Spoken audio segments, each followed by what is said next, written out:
옛날 아주 먼 옛날에 호랑이가 담배를 피우고 산신령이 나무꾼을 굽어 살피던 그런 시절에 깊고 깊은 산골 마을 어귀에 으리으리한 기와집 한 채가 자리 잡고 있었습니다.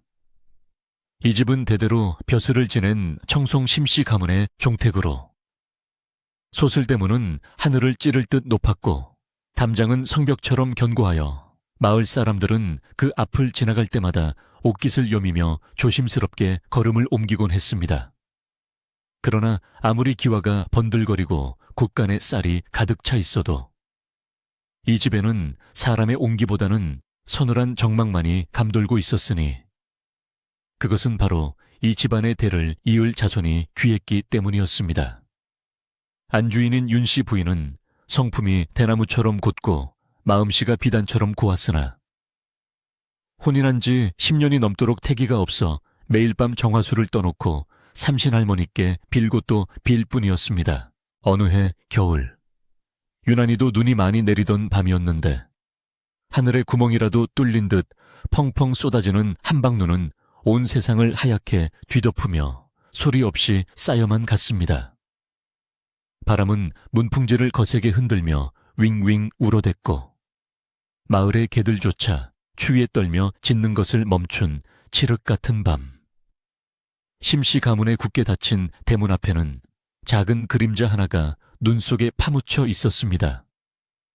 그것은 사람이 버린 것인지 길을 잃은 것인지 알 수 없는 누더기를 걸친 어린아이 하나가 웅크린 채 쓰러져 있는 모습이었는데 아이의 몸 위로 하얀 눈이 수위처럼 덮여가고 있어 자칫하면 그대로 눈 속에 묻혀 생을 마감할 위태로운 지경이었습니다.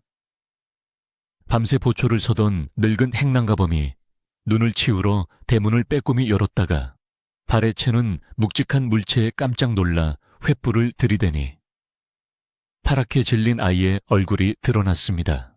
행랑가범은 기겁하며 뒷걸음질을 쳤고 이내 대문간으로 몰려든 하인들은 혀를 차며 재수가 없으려니 이런 것이 집 앞에 있다며 투덜거렸습니다. 하인들 중 목소리가 큰 마당쇠가 나서서 말하기를 근본도 모르는 핏덩이를 함부로 들였다가는 집안에 우환이 닥칠 것이 뻔하니 주인 어른이 아시기 전에 얼른 저 멀리 장터 거적대기에나 던져두고 오자며 아이의 멱살을 잡으려 했습니다. 아이는 이미 숨이 끊어질 듯 가냘픈 숨을 몰아쉬고 있었고 꽁꽁 얼어붙은 손발은 나무토막처럼 딱딱하게 굳어 있어 누구 하나 선뜻 나서서 거두려 하지 않는 야박한 상황이었습니다. 그때 안채에서 문 열리는 소리가 나더니 하얀 소복을 단정히 입은 윤씨 부인이 등불을 들고 마당으로 내려섰습니다. 부인은 소란스러운 기척에 잠을 이루지 못하고 나왔다가 하인들이 둘러선 곳을 향해 서늘하지만 위험 있는 목소리로 무슨 일이냐고 물었습니다. 행랑가범이 조아리며 아뢰기를 대문 앞에 웬거지 아이가 죽어가고 있어 집안에 부정탈까 염려되어 치우려던 참이라고 대답했습니다. 윤씨 부인은 눈살을 찌푸리며 가까이 다가와 횃불 아래 드러난 아이의 처참한 몰골을 들여다보았는데 앙상하게 마른 뺨과 핏기 없는 입술을 보는 순간 가슴 한구석이 쿵 하고 내려앉는 듯한 연민을 느꼈습니다. 부인은 즉시 하인들을 꾸짖으며 사람의 목숨이 경각에 달렸는데 부정인이 제순이 하는 것이 무슨 당치 않은 소리냐고 호통을 쳤습니다. 그녀는 당장 아이를 안아 사랑채 아랫목으로 들이라고 명하였고 주저하는 하인들을 뒤로 한 채 직접 아이의 차가운 손을 잡아주었는데 그 손이 마치 얼음장 같아 부인의 따뜻한 손 온기마저 빼앗아갈 듯 했습니다. 부인의 섯을 퍼런 명령의 하인들은 마지못해 아이를 번쩍 들어 사랑채 온돌방으로 옮겼고 아궁이에 장작을 가득 넣어 방을 절절 끓게 만들었습니다. 윤씨 부인은 아이의 젖은 누더기 옷을 벗겨내고 미리 데워둔 소미불로 감싸주었으며 직접 따뜻한 물을 대야에 받아와 수건에 적셔 아이의 얼어붙은 얼굴과 손발을 조심스럽게 닦아내기 시작했습니다. 따뜻한 기운이 돌자 아이의 몸에서 하얀 김이 모락모락 피어올랐고 굳어있던 근육이 조금씩 풀리며 여튼 신음소리가 흘러나왔습니다. 부인은 그 소리가 마치 갓 태어난 강아지의 낑낑거림 같아 더욱 애처롭게 여겨졌고 자식 없는 서러움을 달래주러 하늘이 보낸 생명은 아닐까 하는 생각마저 들었습니다. 그녀는 밤새 아이 곁을 지키며 이마에 맺힌 식은땀을 닦아주었고 아이가 혹여나 숨을 멈출까봐 코 밑에 손가락을 대어보기를 수차례 반복했습니다. 새벽녘이 되어서야 아이는 굳게 닫혔던 눈을 힘겹게 떴는데 그 눈동자가 말기가 산속 옹달샘 같아 윤씨 부인은 저도 모르게 탄성을 내뱉었습니다. 아이는 낯선 천장과 따뜻한 이불의 감촉에 놀란 듯 몸을 움츠리며 두리번거렸지만 곁에 앉아 인자한 미소를 짓고 있는 부인을 보고는 경계심을 조금씩 풀었습니다. 부인은 부엌 험음을 시켜 묽게 쓴 미음 한 그릇을 가져오게 했고 숟가락으로 미음을 떠서 후후 불어식힌 다음 아이의 입가에 가져다 주었습니다. 아이는 배가 고팠던지 허겁지겁 받아먹으려 했으나 부인은 천천히 먹어야 체하지 않는다며 다정하게 달래가며 한 숟가락씩 정성껏 먹여주었습니다. 미음이 들어가자 창백했던 아이의 볼에 옅은 홍조가 돌기 시작했고 그제야 아이는 살았다는 안도감에 눈물을 글썽였습니다. 날이 밝자 집안은 발칵 뒤집혔는데 주인어른인 심대감은 출타 중이었으나 집안의 어르신들과 먼 친척들이 소문을 듣고 몰려와 근본 없는 아이를 집에 들이는 것은 가당치 않다며 반대하고 나섰기 때문입니다. 특히 심대감의 사촌 형님 되는 사람은 족보도 모르는 천한 것을 양반집 안방에 들이면 조상님들이 노하여 집안에 큰 화를 내릴 것이라며 당장 내쫓으라고 으름장을 놓았습니다. 그러나 외유내강한 성품의 윤씨 부인은 흔들림 없이 그들 앞에 나서서 짐승도 위급할 때는 보살피건을 하물며 사람의 탈을 쓰고 어찌 죽어가는 아이를 외면하겠냐며 단호하게 맞섰습니다. 부인은 이 아이가 살아난 것은 하늘의 뜻이니 자신이 거두어 집안의 잔심부름이라도 시키며 사람 구실을 하게 만들겠다고 선언했습니다. 친척들은 윤씨 부인의 강경한 태도에 혀를 차며 물러갔지만 뒤에서는 안주인이 아이를 못 낳아 미쳐서 거지 아이를 끌어들였다고 수군거렸습니다. 하지만 부인은 그런 말들에 귀를 기울이지 않고 아이를 목욕시키고 깨끗한 무명옷을 지어 이핀이 씻겨놓은 아이의 인물이 제법 훤칠하고 귀티가 흘렀습니다. 아이는 자신의 이름도 나이도 기억하지 못했는데 아마도 너무 어린 나이에 버려져 고초를 겪은 탓에 기억을 잃었거나 말하기를 두려워하는 듯했습니다. 부인은 아이에게 새로운 이름을 지어주기로 마음먹고 곰곰이 생각한 끝에 덕을 많이 쌓아 훌륭한 사람이 되라는 뜻으로 덕이라고 부르기로 했습니다. 덕이는 자신의 새 이름을 듣고는 쑥스러운 듯 고개를 숙였지만 그 입가에는 옅은 미소가 번졌습니다. 덕이는 몸이 회복되자마자 자신을 살려준 은혜를 갚으려는 듯 시키지 않아도 마당을 쓸고 아궁이에 불을 지피는 등 집안의 굳은 일을 도맡아 하기 시작했습니다.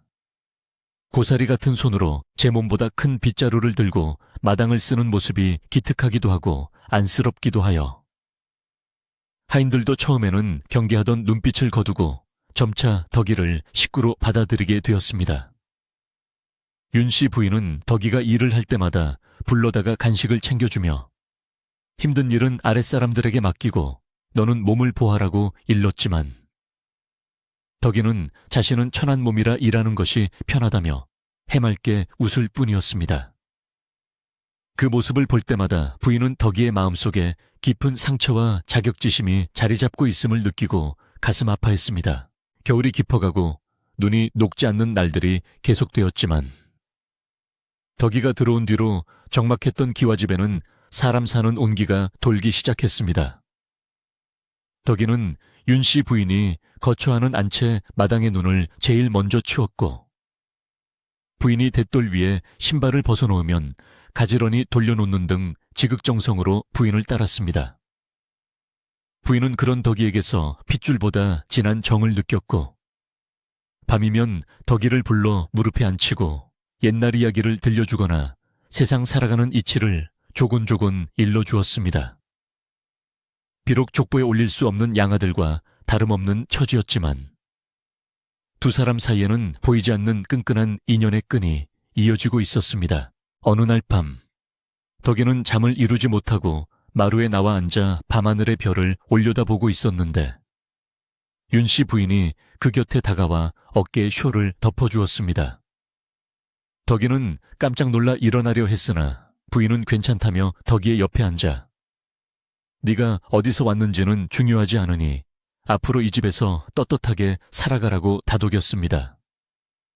덕이는 처음으로 부인의 품에 안겨 소리 없이 눈물을 흘렸고 부인은 거친 덕이의 손을 어루만지며 마음속으로 맹세했습니다. 비록 세상이 천대하고 손가락질할지라도 내 이 아이를 반듯하게 키워내어 보란 듯이 사람 구실을 하게 만들겠다고. 그것이 자식 없는 자신에게 주어진 하늘의 소명일 것이라고 굳게 다짐했습니다. 세월은 유수와 같이 흘러 어느덧 겨울이 가고 처마 끝에 고드름이 녹아내리는 봄이 찾아오고 있었습니다. 덕이는 잘 먹고 따뜻하게 지낸 덕분에 키가 훌쩍 자랐고 얼굴에는 생기가 돌며 제법 사내아다운 태가 나기 시작했습니다. 하지만 집안의 어른들과 마을 사람들의 시선은 여전히 곱지 않았고 굴러온 돌이 박힌 돌을 빼낼 것이라는 둥, 언젠가는 주인의 뒤통수를 칠 것이라는 둥 흉흉한 소문은 끊이지 않았습니다. 특히 심대감의 먼 친척인 오촌 당숙은 호시탐탐 이 집의 재산을 노리고 있었기에 덕이의 존재가 눈의 가시처럼 거슬렸습니다. 그는 덕이를 내쫓기 위해 하인들을 매수하여 덕이를 공영에 빠뜨릴 계략을 꾸미기 시작했고 평화로워 보이던 기와집에는 보이지 않는 먹구름이 들이우기 시작했습니다. 어느 날 윤씨 부인은 덕이가 마당 한 구석에서 흙바닥에 나뭇가지로 무언가를 쓰고 있는 것을 보게 되었습니다. 가까이 다가가 보니 그것은 그림이 아니라 서당에서 흘러나오는 글 읽는 소리를 흉내내어 적어본 어설픈 글자 흉내였습니다.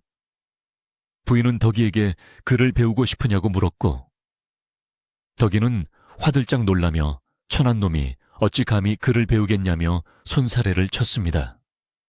하지만 부인은 덕이의 눈빛에서 배움에 대한 강렬한 열망을 읽어냈고 이것이야말로 덕이의 운명을 바꿀 수 있는 유일한 길임을 직감했습니다.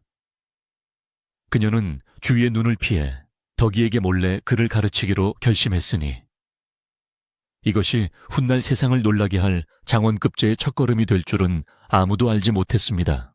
차가운 겨울바람이 물러가고 따스한 봄바람이 불어오듯 덕이의 인생에도 새로운 계절이 시작되고 있었습니다. 그러나 그 앞길에는 오촌 당숙의 시기와 질투, 그리고 신분의 벽이라는 험난한 산이 가로막고 있었으니 과연 덕이와 윤씨 부인은 이 시련을 어떻게 헤쳐나갈 수 있을지 마을 어귀의 느티나무만이 그 앞날을 지켜보고 있었습니다. 눈 내리던 밤의 인연으로 시작된 두 사람의 이야기는 이제 막 첫 장을 넘겼을 뿐. 앞으로 펼쳐질 수많은 사연들이 기와집 담장 안에서 숨죽이며 기다리고 있었습니다. 강산이 한 번 변한다는 10년의 세월이 흐르는 동안 심씨 가문의 기와집 마당에 서 있던 어린 느티나무는 어느덧 굵직한 그늘을 들이우는 거목으로 자라났고 눈 속에 파묻혀 죽어가던 핏덩이 덕이는 훤칠한 키와 단단한 어깨를 지닌 청년으로 성장했습니다. 초여름의 햇살이 기와지붕 위로 쏟아져 내리는 한낮, 덕이는 땀방울을 흘리며 마당을 쓸고 있었는데 그 빗자루질 소리가 어찌나 규칙적이고 경쾌한지 듣는 사람의 마음까지 시원하게 만들 정도였습니다. 비록 무명옷을 입고 상투도 틀지 못한 더벅머리 총각이었으나 그의 눈빛만은 예전과 다름없이 맑고 깊어서 마을 처녀들이 우물가에서 마주치기라도 하면 얼굴을 붉히며 지나갈 만큼 준수한 모습이었습니다.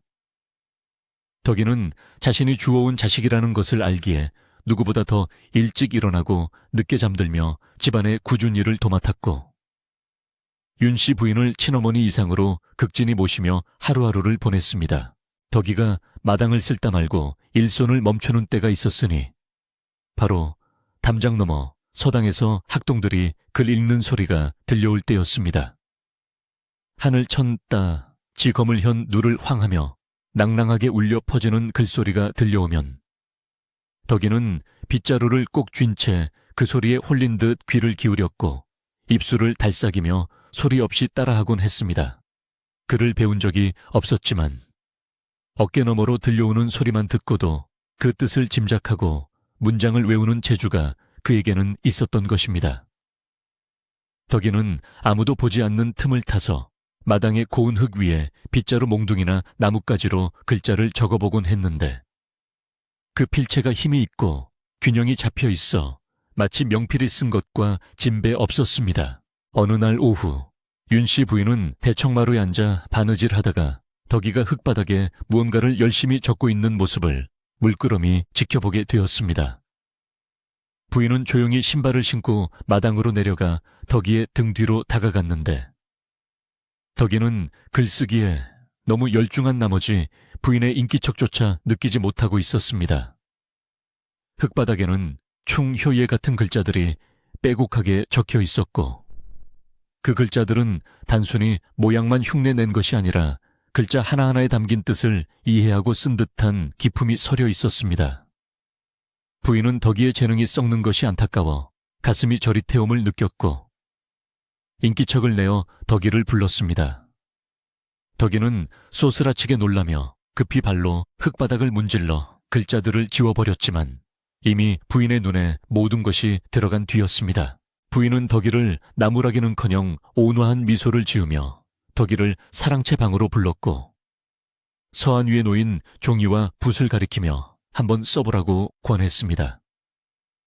덕이는 천한 종놈이 어찌 귀한 종이에 먹을 묻히겠냐며 뒷걸음질을 쳤지만 부인은 사람의 귀천은 신분이 아니라 그 마음과 바음에 달려있는 것이라며 붓을 쥐어주었습니다.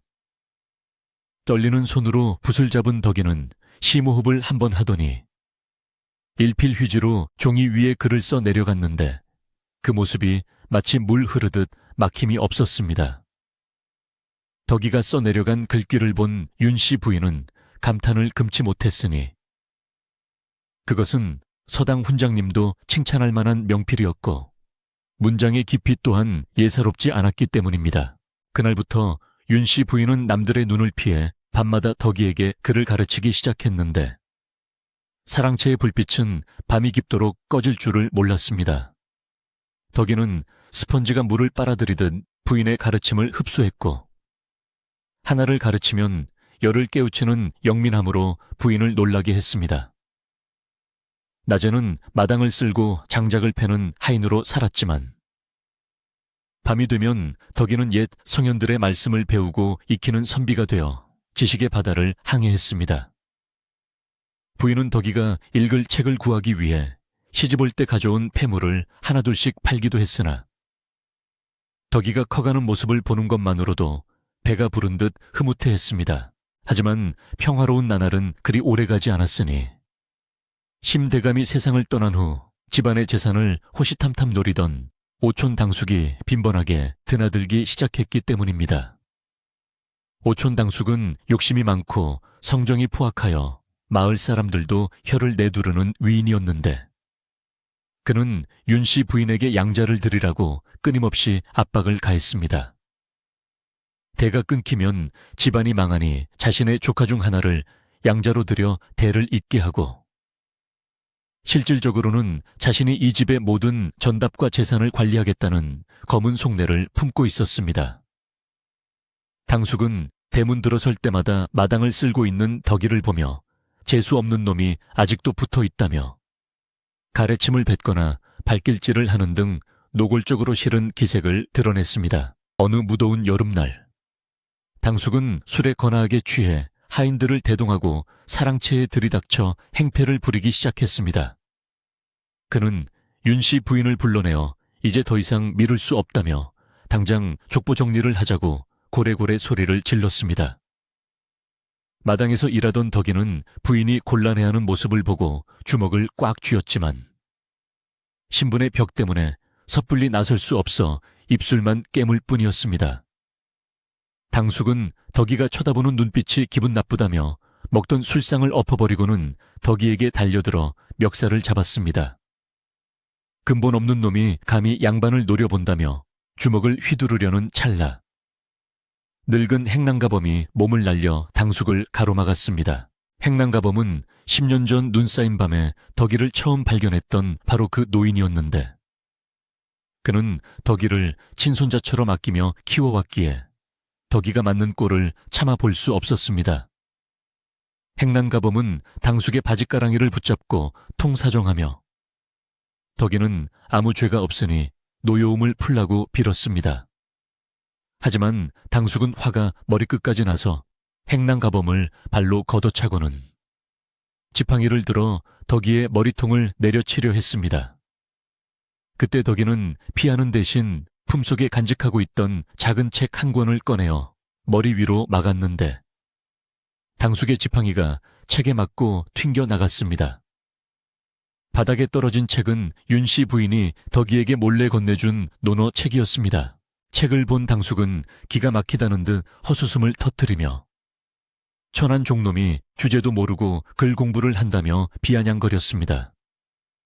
그는 바닥에 떨어진 책을 짓밟으며 개나 소나 글을 읽으면 세상이 뒤집어진다며 덕이에게 모욕적인 언사를 퍼부었습니다. 굴러온 돌이 박힌 돌을 빼내려 한다는 소문이 사실이었다며 네가 이 집 재산을 노리고 안주인을 꼬드겨 글을 배우는 것이냐고 억지를 부렸습니다. 덕이는 찢어진 책을 보며 가슴이 찢어지는 듯한 아픔을 느꼈으나 부인에게 누가 될까봐 고개를 숙이고 죄송하다는 말만 되풀이했습니다. 소란을 듣고 안채에서 나온 윤씨 부인은 헝클어진 덕이와 짓밟힌 책을 보고는 안색이 창백해졌으나 눈빛만은 서리발처럼 차가웠습니다. 부인은 당숙을 향해 엄한 목소리로 내 집안의 아랫사람을 가르치고 부리는 것은 안주인인 자신의 소관이니 남의 집 일에 함부로 간섭하지 말라고 일갈했습니다. 또한 덕이가 글을 배우는 것은 자신이 시킨 일이니 탓을 하려거든 나를 탓하라고 당당하게 맞섰습니다. 당숙은 부인의 섯을 퍼런 기세에 눌려 흠칫 놀랐지만 이내 비열한 웃음을 흘리며 두고 보자고 문중 어른들을 모셔와 이 사단이 난 것을 고하겠다고 으름장을 놓고는 돌아갔습니다. 당숙이 돌아간 뒤 마당에는 정막만이 감돌았고 행랑가범은 찢어진 책을 주워 먼지를 털어내며 한숨을 쉬었습니다. 윤씨 부인은 덕이를 가까이 불러 흙투성이가 된 얼굴을 닦아주며 많이 놀라지 않았느냐고 다정하게 물었습니다. 덕이는 자신의 몸보다 책이 망가진 것이 더 속상하여 눈물을 글썽였는데 부인은 그런 덕이의 손을 꼭 잡으며 말했습니다. 더 이상 숨어서 공부할 필요 없다. 이제부터는 내가 너를 정식으로 가르칠 것이니 보란듯이 세상 밖으로 나가라고 말입니다. 덕이는 부인의 결연한 의지에 감동하여 고개를 들었고 그 눈에는 새로운 각오가 타오르고 있었습니다. 그날 밤 덕이는 찢어진 책을 한 장 한 장 풀로 붙여 복구하며 밤을 지새웠습니다. 밖에서는 풀벌레 소리가 요란하게 들려왔지만 덕이의 귀에는 오직 글 읽는 소리만이 쟁쟁하게 울릴 뿐이었습니다. 그는 당숙의 모욕을 잊지 않고 가슴 깊이 새기며 반드시 성공하여 어머니와 같은 윤씨 부인의 은혜에 보답하고 집안을 지키겠다고 다짐했습니다. 어둠 속에서 타오르는 등잔불처럼 덕이의 학구열은 더욱 뜨거워졌고 그것은 훗날 그를 높은 곳으로 이끌어줄 등불이 되고 있었습니다.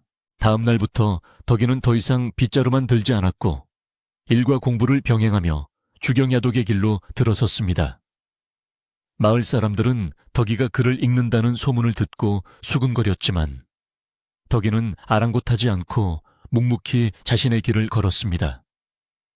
행랑가범은 덕이가 공부하는 동안 사랑채 문 앞을 지키며 파리 새끼 한 마리 얼씬 못하게 막아주었고 가끔씩 고구마나 옥수수를 쪄와서 덕이의 허기를 달래주었습니다. 부인은 덕이에게 더 깊은 학문을 가르치기 위해 마을 훈장님을 찾아가 부탁을 드리기도 했으나 훈장님은 양반 자제들과 천민을 함께 가르칠 수 없다며 거절하기 일쑤였습니다. 그러나 덕이는 실망하지 않고 부인에게 배운 것을 바탕으로 스스로 깨우치고 익히는 독학의 길을 택했습니다.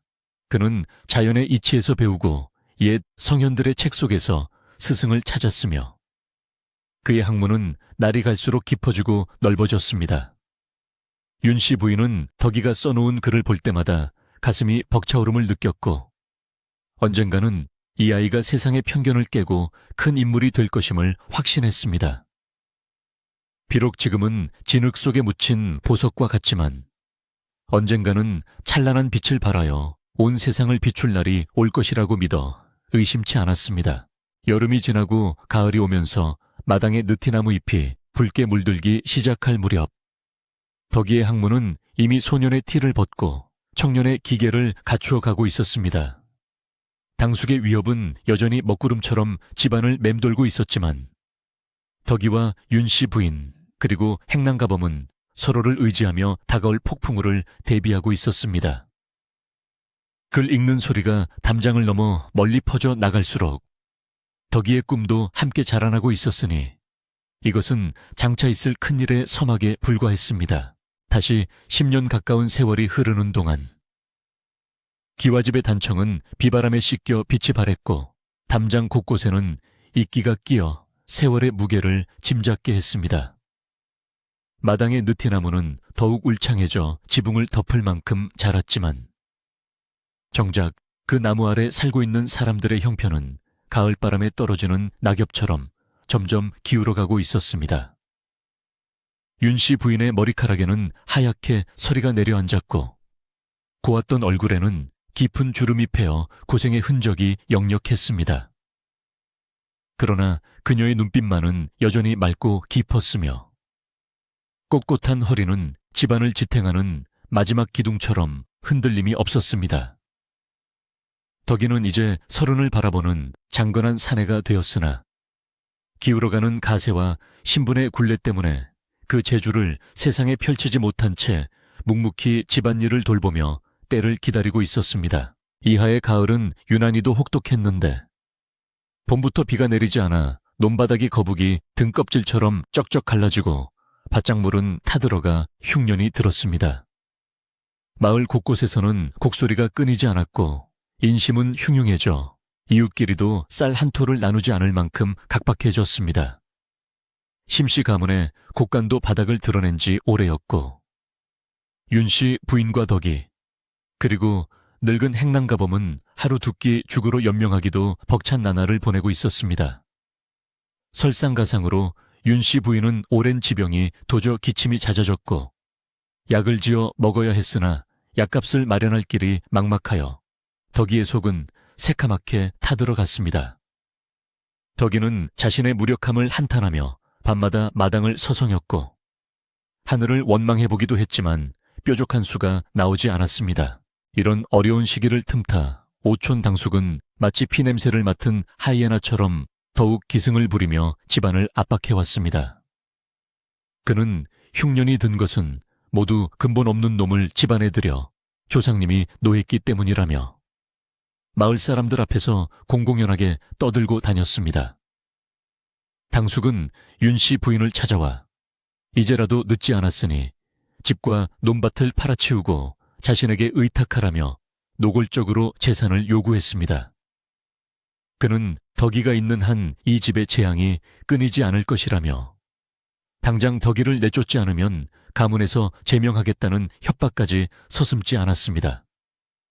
윤씨 부인은 당숙의 폐악질에 기가 막혀 말문이 막혔으나 몸이 쇠약해져 예전처럼 호통을 칠 기운조차 남아있지 않았습니다. 덕이는 자신이 집에 머무는 것이 오히려 윤씨 부인을 괴롭게 만드는 것 같아 괴로워했습니다. 당숙의 말대로 자신이 떠나면 부인이 조금이라도 편해지지 않을까 하는 생각에 덕이는 깊은 밤 홀로 짐을 꾸리기 시작했습니다. 옷까지 몇 벌과 낡은 책 한 권을 보찜에 싸며 덕이는 흐르는 눈물을 훔쳐냈습니다. 그는 어디 먼 타지로 가서 막노동이라도 하여 돈을 벌어 부인께 약값이라도 붙여드리는 것이 자식된 도리라고 생각했습니다. 비록 글을 읽고 과거를 보겠다는 꿈은 물거품이 될지라도 자신을 거두어준 어머니 같은 분이 고통받는 것을 더 이상 지켜볼 수만은 없었기 때문입니다. 동이 트기 전 새벽, 덕이는 부인의 방 앞에 엎드려 큰절을 올리고 조용히 대문을 나서려 했습니다. 그때 방문이 열리며 윤씨 부인이 창백한 얼굴로 걸어 나왔는데 그녀는 마치 덕이가 떠날 것을 미리 알고 있었던 사람처럼 덤덤한 표정이었습니다. 부인은 덕이를 불러수며 네가 지금 대문을 나서면 다시는 이 집에 발을 들이지 못할 것이라고 엄하게 말했습니다. 덕이는 무릎을 꿇고 흐느끼며 소인이 있어 마님께서 곤욕을 치르시니 떠나서 돈을 벌어오겠다고 아뢰었습니다. 그러자 부인은 덕이의 뺨을 어루만지며 네가 흙을 파서 번 돈으로 내 목숨을 연명한들 그것이 무슨 효도이겠느냐며 꾸짖었습니다. 부인은 옷장 깊은 곳에서 비단 보자기에 쌓인 작은 쌈지 하나를 꺼내 덕이의 손에 쥐어주었습니다. 그것은 부인이 시집올 때 가져왔던 마지막 남은 옷가락지와 비녀, 그리고 10년 넘게 틈틈이 모아둔 엽전 꾸러미였습니다. 부인은 이것을 덕이의 손에 꼭 쥐어주며 이것은 네가 밥을 굶지 않게 하려고 모은 것이 아니라 네가 세상에 나갈 때 노잣돈으로 쓰라고 모은 것이라고 말했습니다. 부인은 덕이에게 한양으로 올라가 과거 시험을 보라고 명하였고 장원급제하여 금이 환향하기 전까지는 절대 돌아오지 말라고 비장하게 말했습니다. 그것은 단순히 시험을 보라는 말이 아니라 너의 운명을 스스로 개척하고 당당하게 서라는 어머니의 간절한 당부였습니다. 덕이는 부인의 손을 잡고 하염없이 눈물을 흘렸으나 부인의 눈빛이 너무나 강경하여 거역할 수 없었습니다. 부인은 덕이의 눈물을 닦아주며 사내 대장부가 뜻을 품었으면 바위라도 뚫어야지 고작 이 정도 시련에 흔들려서야 되겠느냐고 독려했습니다. 그녀는 덕이에게 자신이 살아있는 동안 이 집을 반드시 지키고 있을 테니 집 걱정은 하지 말고 오로지 글 공부에만 매진하라고 당부했습니다. 곁에서 지켜보던 행랑가범도 눈시울을 붉히며 자신이 목숨을 바쳐서라도 마님을 지킬 테니 도련님은 꼭 급제하여 돌아오시라고 응원했습니다. 행랑가범은 꼬깃꼬깃 모아둔 쌈짓돈을 덕이의 보찜에 몰래 찔러 넣어주며 가다가 국밥이라도 사드시라고 챙겨주었습니다. 결국 덕이는 부인의 뜻을 꺾지 못하고 한양으로 떠날 채비를 마쳤습니다. 찬바람이 부는 마당에 서서 덕이는 기와집을 한 바퀴 둘러보았는데 구석구석 자신의 손때가 묻지 않은 곳이 없어 발길이 쉽게 떨어지지 않았습니다. 그는 마당의 늙은 느티나무를 쓰다듬으며 자신이 없는 동안 어머니를 지켜달라고 속삭였습니다. 윤씨 부인은 대문 앞까지 배웅을 나오지 않고 방 안에 앉아 있었는데 이는 덕이가 뒤를 돌아보며 마음 약해질까 염려한 배려였습니다. 덕이는 닫힌 방문을 향해 다시 한번 큰 절을 올리고 입술을 굳게 다문 채 대문을 나섰습니다.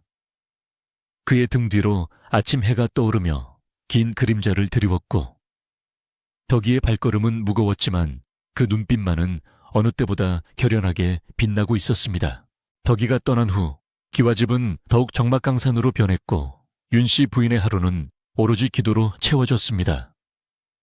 부인은 매일 밤 자정기가 되면 뒷마당 장독대에 정화수를 떠놓고 천지신명께 빌고 또 빌었습니다. 비바람이 몰아치거나 눈보라가 치는 날에도 부인의 기도는 멈추지 않았고 그 정성은 하늘에 닿을 듯 지극했습니다. 행랑가범은 그런 부인이 안쓰러워 곁에서 촛불을 밝혀주며 함께 밤을 지새웠습니다. 마을 사람들은 덕이가 도망갔다고 수군거렸지만 부인은 그런 소문에 대꾸조차 하지 않고 오직 아들의 성공만을 염원하며 묵묵히 견뎌냈습니다. 오촌 당숙은 덕이가 보이지 않자 쾌재를 부르며 집안을 제 집처럼 드나들기 시작했습니다. 그는 덕이가 짐을 싸서 야반도주했다며 낄낄거렸고 이제 늙고 병든 부인 혼자 남았으니 이 집은 도가 안에 든 쥐나 마찬가지라고 생각했습니다. 당숙은 부인에게 노골적으로 집 문서를 내놓으라고 협박했고 하인들을 시켜 곡간을 뒤지거나 세간살이를 부수는 등 행패를 부렸습니다. 그러나 부인은 당숙의 위협 앞에서도 눈 하나 깜짝하지 않고 내 눈에 흙이 들어가기 전에는 이 집을 넘길 수 없다고 단호하게 버텼습니다. 그녀의 기백은 쇠약해진 육체를 뛰어넘는 것이어서 당숙조차도 그 서슬에 눌려 함부로 손을 대지 못하고 물러가곤 했습니다. 겨울이 깊어지고 다시 눈이 내리기 시작하자 부인의 건강은 눈에 띄게 나빠졌습니다. 기침 소리는 더욱 깊어졌고 몸은 마른 장작처럼 야위어 갔지만 그녀는 약을 먹는 대신 그 돈을 아껴 덕이가 돌아오면 해줄 밥상을 위해 쌀을 모았습니다. 행랑가범은 산에 가서 땔감을 해오고 약초를 캐오며 부인을 봉양했지만 기울어가는 집안을 다시 일으키기에는 역부족이었습니다. 밤이면 부인은 덕이가 쓰던 방에 들어가 덕이가 남기고 간 붓과 종이를 어루만지며 그리움을 달랬습니다. 덕아, 춥지는 않으냐? 밥은 굶지 않느냐? 부인의 독백은 찬바람 소리에 묻혀 허공으로 흩어졌습니다.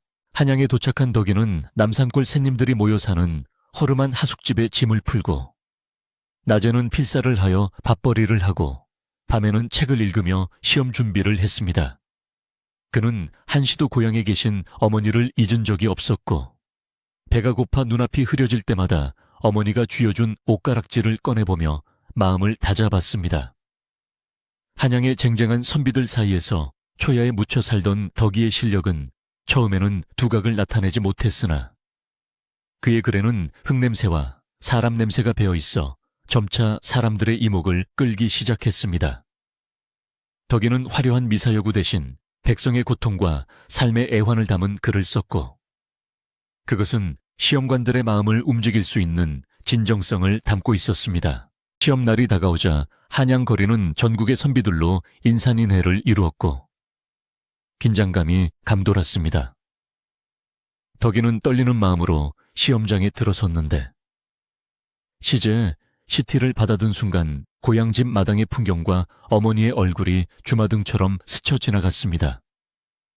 그는 붓을 들어 먹을 듬뿍 찍고 마치 어머니에게 편지를 쓰듯 담담하게 글을 써 내려갔습니다. 그의 붓끝에서는 10년 동안 갈고 닦은 학문과 지난 세월의 아픔, 그리고 어머니에 대한 효심이 하나가 되어 폭포수처럼 쏟아져 나왔습니다. 시험을 마치고 나오는 덕이의 발걸음은 깃털처럼 가벼웠으나 결과는 하늘에 맡길 뿐이라며 겸허히 고개를 숙였습니다. 한편 고향 마을에는 봄이 오려는지 매화나무 가지에 몽우리가 잡히기 시작했으나 윤씨 부인은 자리에 누워 일어나지 못하고 있었습니다. 행랑가범이 끓여온 미음조차 넘기지 못할 정도로 기력이 쇠해졌지만 부인은 대문 쪽만 하염없이 바라보며 덕이를 기다렸습니다. 당숙은 부인이 곧 죽을 것이라며 미리 장례 준비를 하라고 설레발을 쳤고 마을 사람들도 혀를 차며 심씨 가문도 이제 끝났다고 수군거렸습니다. 그러나 부인은 희미한 의식 속에서도 덕이가 돌아오는 꿈을 꾸며 마지막 끈을 놓지 않고 있었습니다. 그녀는 알고 있었습니다. 자신의 아들 덕이가 반드시 약속을 지키고 돌아올 것이라는 것을.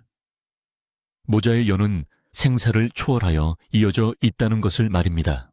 어두운 밤, 윤씨 부인의 방에는 희미한 호롱불 하나만이 위태롭게 타오르고 있었습니다. 바람이 불 때마다 불꽃이 흔들렸지만 꺼지지는 않았으니 그것은 마치 부인의 생명력과도 같았습니다. 행랑가범은 마루 끝에 앉아 졸면서도 부인의 기침소리에 귀를 기울이고 있었고 멀리서 개 짖는 소리가 들려왔습니다.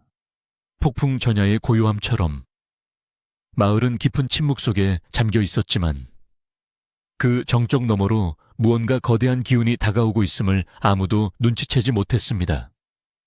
2000리 길을 달려올 기쁜 소식이 바로 저 산 너머까지 당도해 있다는 것을 오직 새벽별만이 알고 반짝이고 있었습니다. 매화꽃 망울이 터지며 봄 기운이 완연해진 어느 날, 심씨 가문의 기와집 안채에는 죽음의 그림자가 짙게 드리워져 있었습니다. 윤씨 부인은 이제 물 한 모금 넘기기 힘들 정도로 기력이 쇠하여 가쁜 숨을 몰아쉬며 근근히 생명의 끈을 붙잡고 있을 뿐이었습니다. 늙은 행랑가범만이 눈물로 범벅이 된 얼굴로 부인의 손발을 주무르며 도련님이 오실 때까지만이라도 제발 버텨달라고 애원하듯 기도했습니다. 그러나 야속한 시간은 멈추지 않고 흘렀고 부인의 눈동자는 초점을 잃어가며 점점 희미해져 갔습니다. 바로 그때 대문을 박차고 들어오는 거친 발소리가 들렸으니 그것은 바로 집안의 재산을 노리던 오촌 당숙과 그가 데려온 낯선 사내들이었습니다.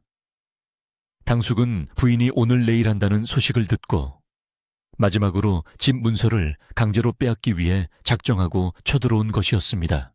오촌 당숙은 신발도 벗지 않은 채 안방으로 성큼성큼 들어와 누워있는 부인의 머리맡에 문서를 들이밀며 소리를 질렀습니다.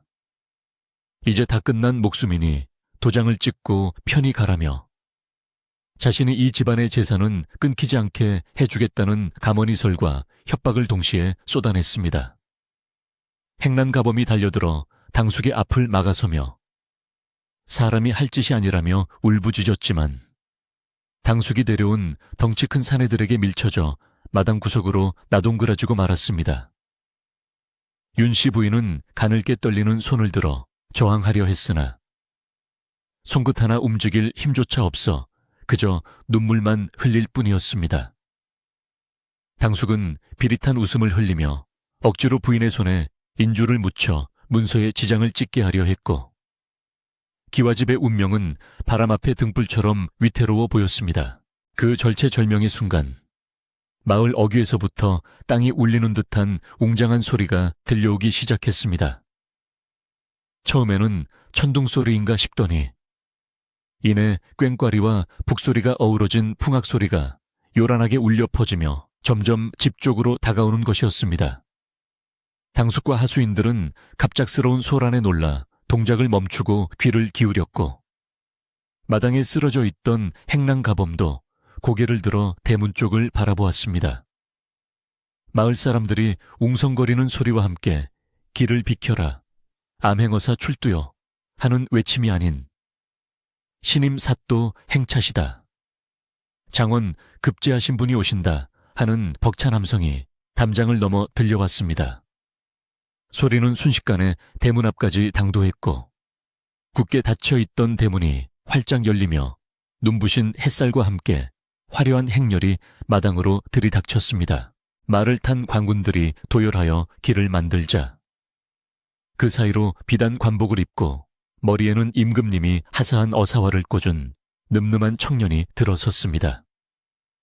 푸른색 관복은 봄 햇살을 받아 찬란하게 빛났고 말 위에서 내려다보는 그의 눈빛은 위엄이 서려 있어 감히 똑바로 쳐다볼 수 없을 정도였습니다. 그는 말에서 내려 천천히, 아주 천천히 안채를 향해 걸어왔는데 그 걸음걸이 하나하나의 서린 기품은 10년 전 마당을 쓸던 더벅머리 아이의 것이 아니었습니다. 마당에 있던 당숙과 사내들은 그 기세에 눌려 뒷걸음질을 쳤고 넋을 잃고 바라보던 행랑가범은 그 청년의 얼굴을 확인하고는 도련님 하고 외마디 비명을 지르며 엎드렸습니다. 그렇습니다. 그 청년은 바로 20년 전 눈 오는 밤에 목숨을 건졌던 아이, 덕이었습니다. 덕이는 당숙 일행에게는 눈길조차 주지 않은 채 곧장 신발을 벗고 안방으로 뛰어 들어갔습니다. 방 안에 들어선 덕이는 누워있는 윤씨 부인을 보자마자 바닥에 털썩 무릎을 꿇고 큰 절을 올렸습니다. 어머니, 소자 덕이가 돌아왔습니다. 어머니의 은혜에 보답하고자 장원급제를 하여 이제야 돌아왔습니다. 덕이의 목소리는 물기 어린 떨림으로 가득 찼고 그 소리는 혼미했던 부인의 정신을 깨우는 약비와도 같았습니다. 부인은 믿을 수 없다는 듯 힘겹게 눈을 떴고 눈앞에 어사화를 꽂고 앉아있는 번듯한 청년이 자신의 아들임을 알아보고는 기적처럼 손을 뻗었습니다. 덕이는 그 야윈 손을 자신의 얼굴에 가져다 대고 하염없이 뜨거운 눈물을 흘렸습니다. 부인의 눈에서 굵은 눈물방울이 주르륵 흘러내렸고 입술이 파르르 떨리며 내 아들 장하다, 내 아들 이라는 소리가 아주 작게 새어나왔습니다. 그것은 죽음의 문턱에서 돌아온 어머니의 환희였고 평생을 바친 사랑과 헌신에 대한 보답을 확인하는 순간이었습니다. 덕이는 품속에서 어머니가 주셨던 옷가락지와 비녀를 꺼내어 부인의 손에 다시 쥐어드렸습니다. 어머니께서 주신 이 정표가 저를 지켜주었고 어머니의 믿음이 저를 여기까지 이끌었습니다. 이제 고생은 다 끝났으니 부디 오래오래 제 곁에 머물러 주십시오. 덕이의 간절한 외침에 부인의 얼굴에는 핏기가 돌기 시작했고 죽어가던 생명의 불씨가 다시 타오르는 듯했습니다. 방 밖에서는 사색이 된 오촌 당숙이 도망칠 구멍을 찾고 있었으나 이미 광운들이 마당을 에워싸고 있어 도간에 든 쥐꼴이 되었습니다. 덕이는 어머니를 진정시킨 뒤 천천히 방 밖으로 나와 마루에 섰습니다. 그의 표정은 봄바람처럼 온화했으나 당숙을 바라보는 눈빛만은 추상같이 엄했습니다. 당숙은 덕이의 눈을 피하며 벌벌 떨었고 무릎을 꿇고 살려달라고 빌기 시작했습니다. 조카님, 아니 나리, 제가 잠시 미쳐서 실수를 했습니다. 한 번만 용서해 주십시오. 비굴하게 변명하는 당숙의 모습은 그가 그토록 자랑하던 양반의 채통과는 거리가 멀었습니다. 덕이는 당숙을 내려다보며 조용하지만 힘 있는 목소리로 말했습니다. 당숙 어른, 제가 글을 배우며 가장 먼저 익힌 것은 인렌과 예리였습니다. 사람을 귀하게 여기지 않고 핏줄을 핍박하며 탐욕을 부리는 것은 금수만도 못한 짓이라 배웠습니다. 제게 했던 모욕은 잊을 수 있으나 병드신 어머니를 괴롭힌 죄는 결코 가볍지 않습니다. 덕이의 호통의 당숙은 고개를 조아리며 땅에 머리를 찧었습니다. 하지만 덕이는 그를 관하로 끌고 가 벌을 주는 대신 조용히 타일렀습니다. 오늘 일은 없었던 것으로 할 테니 다시는 이 집에 발을 들이지 마십시오. 그것이 제가 베풀 수 있는 마지막 자비입니다. 덕이의 관대함에 당숙은 부끄러움에 얼굴을 들지 못하고 쥐구멍이라도 찾듯 황급히 대문을 빠져나가 사라졌습니다. 마당에 모여있던 마을 사람들은 덕이의 처사에 감동하여 환호를 보냈고 덕이는 늙은 행랑가범을 일으켜 세워 흙 묻은 옷을 털어주었습니다. 할아범, 저 없는 동안 어머니를 지켜주셔서 감사합니다. 이제부터는 제가 편안히 모실 테니 아무 걱정 마십시오. 행랑가범은 덕이의 손을 잡고 엉엉 울었고 그 모습에 마을 사람들 모두가 눈시울을 붉혔습니다. 덕이는 마을 사람들에게도 고개를 숙여 인사하며 그동안 집안을 돌보지 못한 자신을 용서해달라며 감사의 뜻으로 큰 잔치를 열겠다고 선언했습니다. 그날 밤 심씨 가문의 기와집은 20년 만에 가장 밝은 불을 밝혔고 웃음소리가 끊이지 않았습니다. 지극정성으로 약을 쓰고 좋은 음식을 대접한 덕분에 윤씨 부인의 병세는 씻은 듯이 나았습니다. 의원들은 기적이라고 말했으나 사람들은 그것이 자식의 효성이 만들어낸 명약 덕분이라고 입을 모았습니다. 덕이는 높은 벼슬에 올랐음에도 한양으로 거처를 옮기지 않고 어머니를 모시기 위해 고향 근처의 관직을 자청하여 내려왔습니다. 그는 낮에는 백성을 돌보는 목민관으로 칭송받았고 저녁이면 어머니의 밥상을 직접 차려 올리는 효자로 살았습니다. 윤씨 부인은 다시 건강을 되찾아 예전처럼 꼿꼿한 모습으로 집안을 다스렸으나 얼굴에는 온화한 미소가 떠나지 않았습니다. 세월이 흘러 덕이는 정승의 반열에 올랐고 윤 씨 부인은 증손자의 재롱을 볼 때까지 장수하며 복을 누렸습니다. 눈 내리던 밤, 버려진 아이 하나를 거둔 작은 선행이 큰 나무가 되어 집안을 일으키고 세상을 따뜻하게 만드는 그늘이 된 것입니다. 덕이는 틈만 나면 자손들을 모아놓고 사람을 사랑하는 마음보다 더 귀한 벼슬은 없다고 가르쳤습니다. 오촌 당숙은 그 후로 개과천선하여 조용히 살았다고 전해지며 심씨 가문의 기와집은 적선지가 세대에 걸쳐 선행을 쌓은 집 라불리며 오랫동안 명문가로 칭송받았습니다. 어느 평화로운 봄날 저녁, 툇마루에 나란히 앉은 백발의 노모와 중년이 된 아들은 마당에 활짝 핀 목련꽃을 바라보며 도란도란 이야기를 나누고 있었습니다.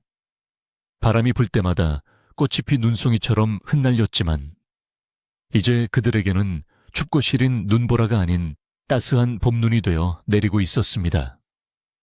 밥 짓는 냄새가 구수하게 퍼져나가는 저녁, 마을 어귀에 아저씨 짖는 소리조차 자장가처럼 들리는 평온한 밤이 깊어가고 있었습니다. 착한 마음은 돌고 돌아 반드시 복으로 돌아온다는 예시이야기처럼 오늘 밤 여러분의 꿈자리에도 따뜻한 봄볕이 가득하기를 바랍니다.